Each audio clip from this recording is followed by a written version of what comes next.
Hi, my name is Matt, and in this video we will discuss some practical steps that you can take to foster a healthy mindset, which has a big impact on the state of your well-being. Coming up.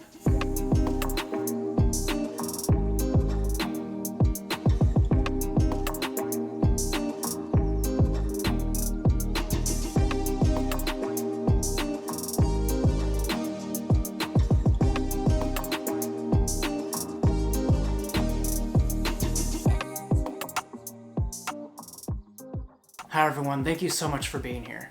Today we're going to do a deep dive into mindset, which is so important to be able to consistently embrace many of the other pillars we discussed in the last video.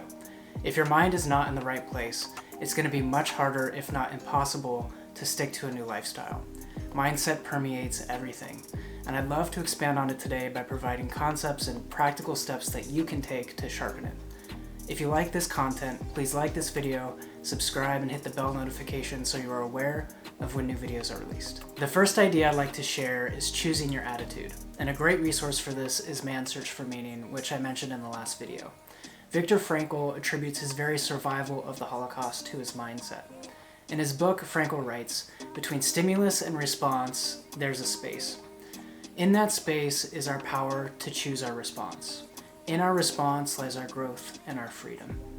Now, fair warning, this book isn't the most pleasant of reads as he details what it was like in concentration camps, but the lessons about mindset and meaning are incredibly powerful, and reading it would be well worth your time.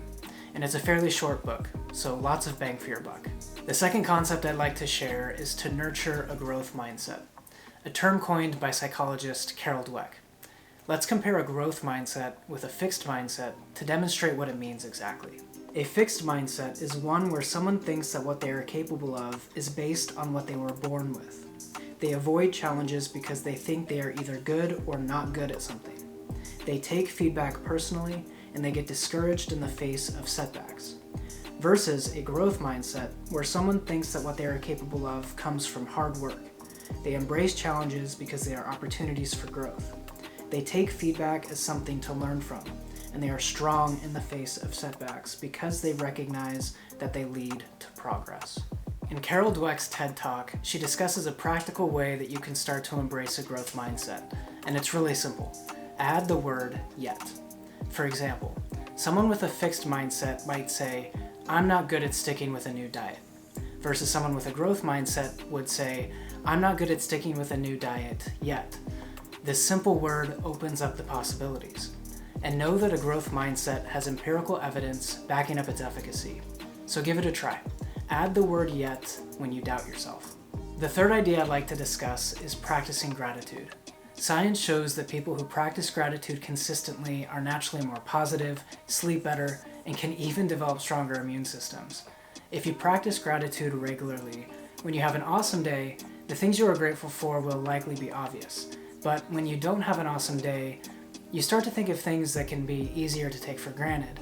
When things aren't going so well, but you are in the habit of intentionally being thankful, suddenly your mind shifts to the good things in your life. The bad things are eclipsed by your blessings. A practical way that you can start practicing thankfulness is with a gratitude journal. I was talking with a friend once who uses a journal to write down 3 things he's grateful for every day. And he noticed that if you force yourself to come up with new things each time, you eventually have to think of things that you just haven't thought much about. The things that can be easier to take for granted. And I found this to be true for myself as well when I started using a gratitude journal. So I encourage you to take this intentional step with me. The fourth idea is practicing meditation. So I'll be honest with you here. When I first tried meditation, I thought it was a little weird. The whole idea of just sitting there trying to think of nothing, at least that was my perception at first. But as I continued on, I learned that exercise is to the body as meditation is to the mind. The more you do it, the better you get at it. It's literally like a workout for your mind. And science shows that consistent meditation increases resiliency to stress, which has a significant influence on your well-being. Stress also has a surprising direct effect on blood sugar levels. So putting stress in check is vital. I am of the opinion that meditation will someday be encouraged for your health to the extent that exercise is today. A practical step that you can take is downloading a meditation app. The ones I know are Calm, Headspace, and Balance, but there are others out there. What's fantastic about an app is you don't have to be quote-unquote good at meditation to do it. Most of them are guided where you simply follow the instructions, and you learn that being good at it isn't the goal at all. It took me several months before I really felt like I was benefiting, but I persevered. It's one of those things where you just have to dive in and stick with it. You may not see much value at first, but I encourage you to keep at it, and as you spend more time doing it, you will begin to see the benefits. The fifth concept is to embrace humor. I won't spend a lot of time on this one, but I wanted to share a quote about laughter that I enjoy.